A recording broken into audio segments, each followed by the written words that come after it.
Harvestin natin to para sa sardinas. Yun, 4. Miming!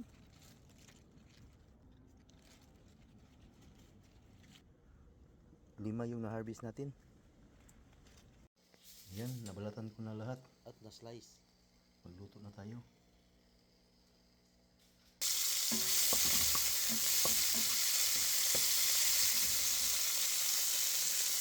Ito na yung sardinas natin. Ayan. Ang dami oh. So, liliit yan. Lagyan natin ng patis. Kaya masarap.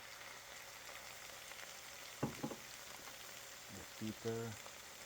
Hindi na tayo mag-salt para hindi maalat. Ayan na oh. Katas niya yan. Hindi ko lagyan ng sabaw.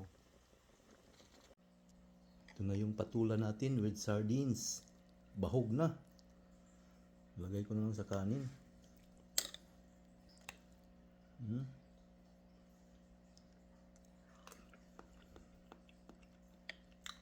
Oh, sarap.